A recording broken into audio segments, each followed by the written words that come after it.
Hola, tutorandos de YouTube, ¿qué tal? Una pregunta que suele surgir cuando uno empieza a escuchar hablar de física teórica es ¿qué es eso de la teoría de cuerdas y por qué es tan importante? En este vídeo intentaré resumir por qué se le ha dado tanta importancia a la teoría de cuerdas en estos últimos 20 años y además qué es lo que se espera de ella.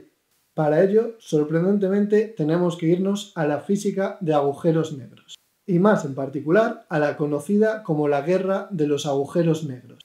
Una guerra conceptual y entre amigos acerca de las propiedades que describirían los objetos más fascinantes del universo. Y una guerra que enfrentó a celebridades como Stephen Hawking contra teóricos de cuerdas muy importantes como Leonard Susskind o Gerardus de Hooft. Pero para comprender cómo llegaron a estar enfrentados por sus ideas y cómo tuvieron que enfrentarse a un problema, tenemos que irnos bastantes años atrás, en particular a 1907 con el principio de equivalencia de Albert Einstein. Por aquel entonces, Einstein estaba desarrollando la que más adelante sería la teoría de la relatividad general, una reinterpretación de la gravedad como geometría del espacio y del tiempo. Y en 1907 concretamente, Einstein plantea lo que llamamos el principio de equivalencia. Según este principio, una persona que esté sometida a gravedad no puede darse cuenta de ello si no puede compararse con un entorno o muy lejano o dejando pasar mucho tiempo. Posteriormente, la relatividad general predijo la existencia de los famosos agujeros negros.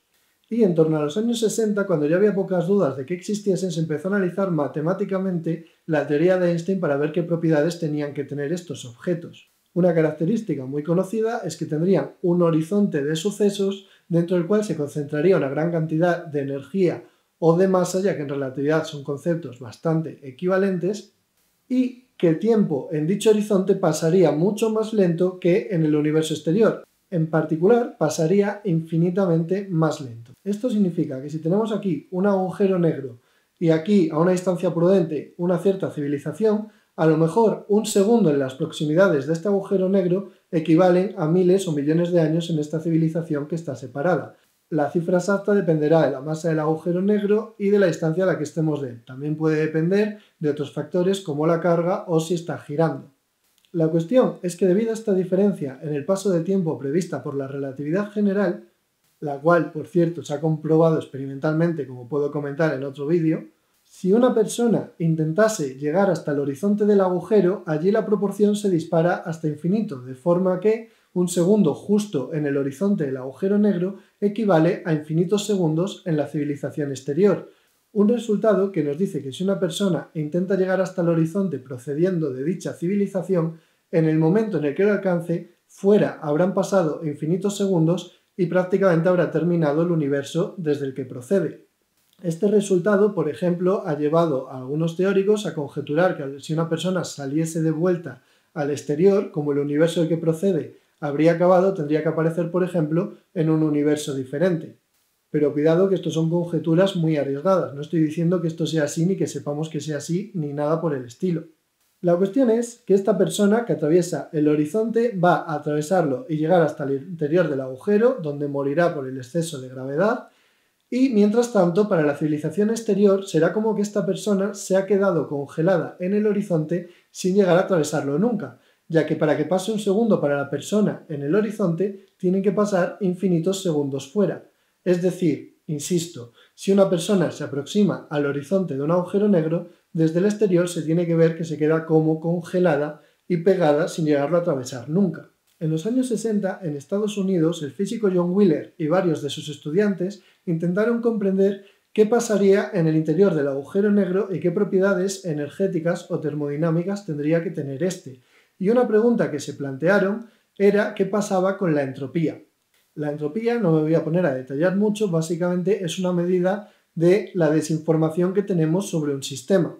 Por ejemplo, si queremos analizar la entropía que tiene nuestro cuerpo, será la debida a desconocer la posición de cada una de las partículas de nuestro cuerpo y qué están haciendo exactamente.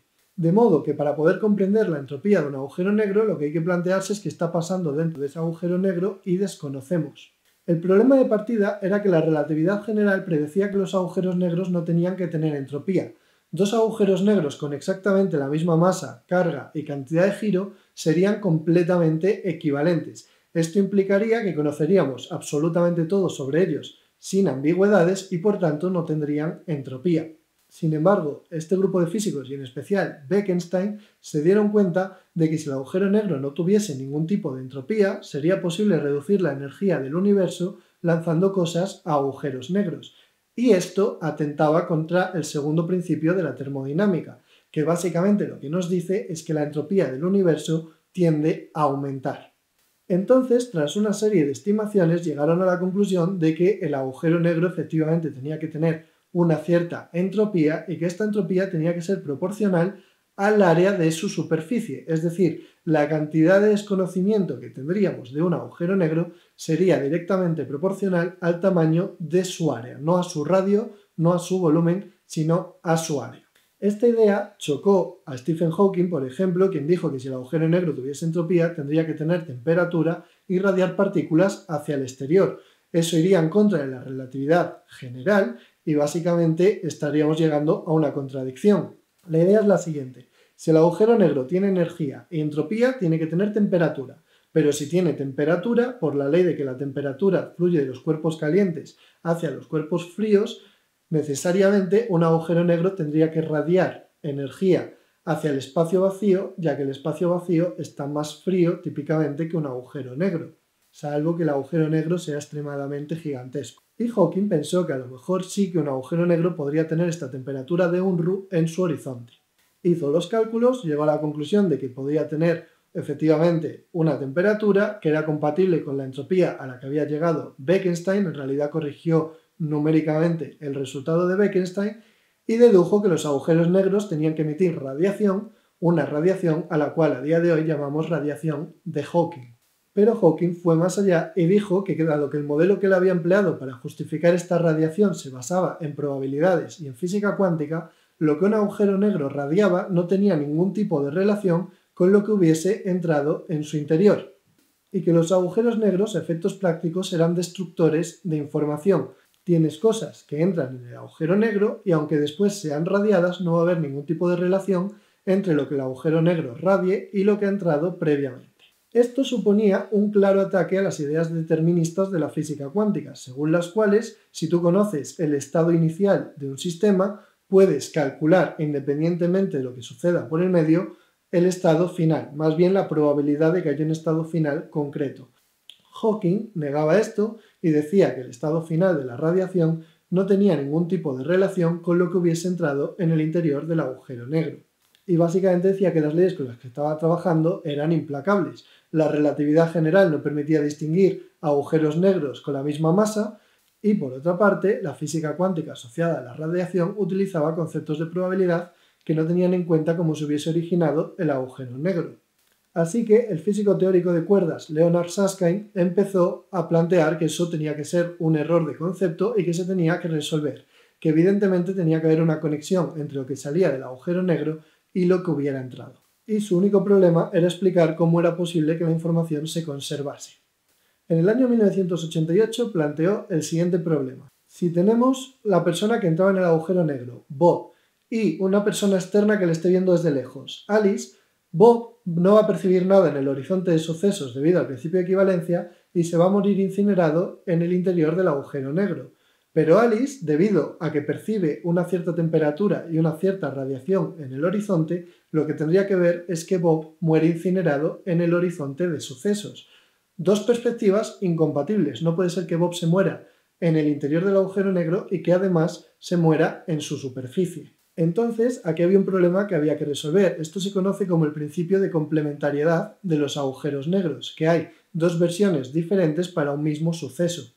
Y Leonard Susskind, junto con la ayuda de Gerard Oosterhoff, llegó a la conclusión de que aquí había que llegar a algo mucho más profundo, algo a lo cual llamaron principio holográfico. Y este principio holográfico básicamente lo que afirma es que el horizonte de sucesos de un agujero negro es un fiel retrato del interior del agujero negro, de modo que cuando Alice ve a Bob morir incinerado en el horizonte con un efecto de dilatación temporal, en realidad está viendo algo equivalente a lo que le está pasando a Bob en el interior del agujero negro. El interior del agujero es un fiel reflejo del horizonte que lo rodea y a su vez el horizonte es un fiel reflejo de lo que hay en el interior. Conocer una cosa es equivalente a conocer la otra y no hay ningún problema lógico porque ninguna persona puede ver las dos cosas a la vez. O estás fuera y ves a Bob morir en el horizonte o estás dentro y lo ves morir en el centro. Así que el problema pasaba a ser cómo compatibilizar el hecho de que en el interior, en todo el volumen de un agujero negro, hubiese exactamente la misma cantidad de información que en el horizonte. ¿Cómo es posible que teniendo una figura con volumen, la información que puedes almacenar dentro sea exactamente la misma que la que puedes almacenar en el exterior? Y aquí viene la magia de la teoría de cuerdas. Y es que a finales de los años 90, una serie de físicos teóricos, principalmente Juan Maldacena, un físico argentino, el físico teórico más citado de la historia hasta la fecha, llegaron a la conclusión de que si se intentaba explicar todo esto dentro del marco de la teoría de cuerdas, el resultado salía calcado y con el factor exacto que habían previsto Bekenstein y Hawking. Y la idea es la siguiente. La teoría de cuerdas plantea que la gravedad, en última instancia, son pequeñas cuerdas cerradas que vibran. Y dentro de la teoría de cuerdas se puede pensar en el interior de un agujero negro como esta gravedad vibrando. En realidad con otros elementos como branas y tal, pero tampoco me quiero meter tanto. Y si uno reproduce todas las formas de colocar la teoría de cuerdas que puedan reproducir un agujero negro de una masa determinada, resulta que esa cantidad de combinaciones es exactamente compatible con la energía prevista, como decía antes, por Bekenstein y Hawking. De tal modo que la teoría de cuerdas se convirtió en la única teoría que podía explicar la resolución de este problema de cómo compatibilizar la relatividad general y la física cuántica cuando se aplicaban a agujeros negros. Y a día de hoy no se puede considerar seria ninguna teoría cuántica de la gravedad que no sea capaz de explicar con detalle el principio holográfico. O dicho con otras palabras, que no pueda contar la cantidad de estados interiores del agujero negro y llegar a la conclusión de que son proporcionales a su área.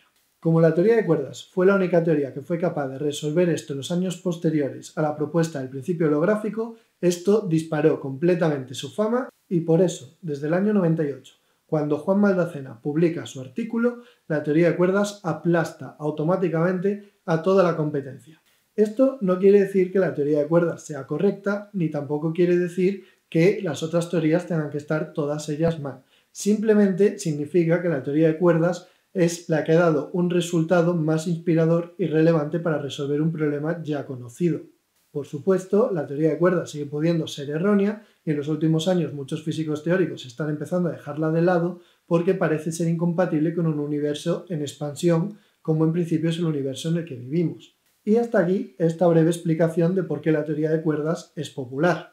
No me da tiempo a profundizar más en ella, pero lo dejo pendiente para otro vídeo.